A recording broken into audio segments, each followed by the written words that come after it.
ittoo hoolaan fixe itittuu sila soddaadhaa qophaa'e hoolaan fixee naani soddaadhaa dhufee ajjiruuyyi qaalichi salaata jalqabanii tusan salaataa jiranuu osoo tan salaataa jiranuu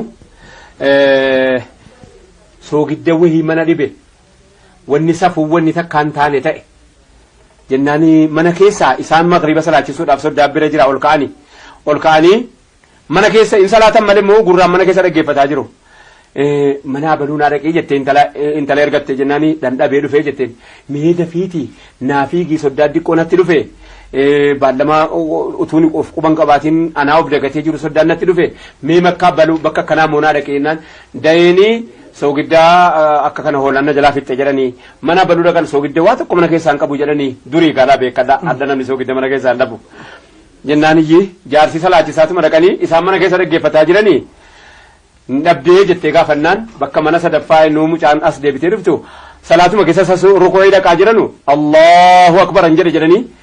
amma hoogaa akkam gootanii jedhanii salaata keessaa beekadhu maal jennaan isaan maal jennuutu mataa isaanii xaxee qabee jira soddaa biratti maal jennuun akkana ulfaatti kanaan wal qabatee soddaadhaa dhufee as jiru ammas maal jennuun bakka soddaatti jabaatti gaa wanni soddaa kun biraa akkatti haftu hin qabdu soddaadhaa dhufee as jiru naannoon isaatis beekamaadha yoon hime xiqqooyyee namoonni naannoo kana akkana ta'anii jedha kanaafanii maqaa naannoo kana akkanaan dubbanne soddaadhaa dhufee as jiru baay'ee namni naannoo keenya yoo soddaan dhufee ganama faxara irratti yookaan qursii irra ciree irratti marqaatu nyaatama beekamaadha aadaadha kun ganama marqaa boqqolloo dinqii isaa hojjetanii ittoo marqaa boqqolloo isa fardin utaalle jedhamee itti mammaakama. Waciitii jennaan waciitiin naannoo keessatti beekamaadha. Waciitiin beekan. Waciitiin shaklaa sa'an keessi isaa kanatiyyuu boolla qaba boolla keessa akkatti yeroo waa cubatan keessaa fudhatan qaba. Akka qorii jechuudha.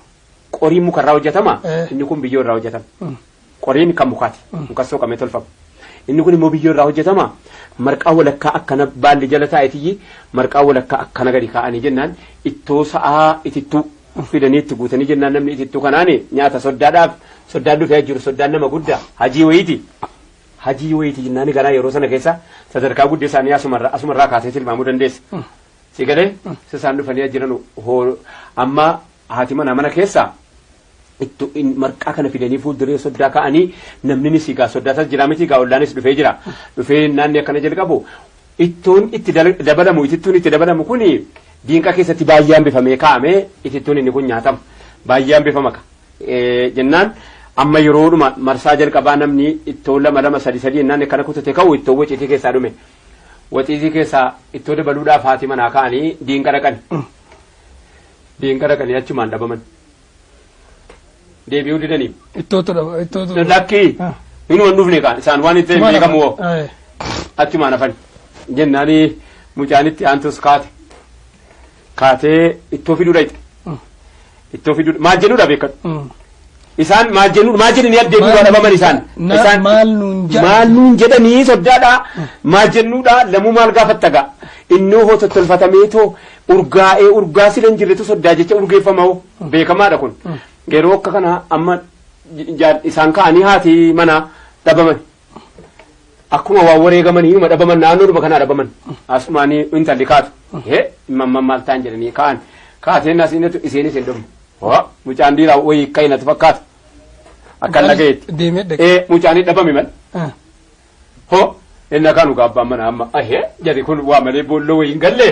jedheen inni isaan kaanu maal inni itti hoolaan fixe itittuu sila soddaadhaa qophaa'e hoolaan fixee naani gaa isaanii akkatti badanuu qabanu jarana wama biraa kaanu qopheessaa itittuu hoolaan fixee naan jarri keenya dhabamanii. Jarri keenya itittuu hoolaan fixee naan jarri keenya akkan jirre lamuu taani amma gaa itittuudha rabbi rahmataa godhu ennaan gaa akkasii mee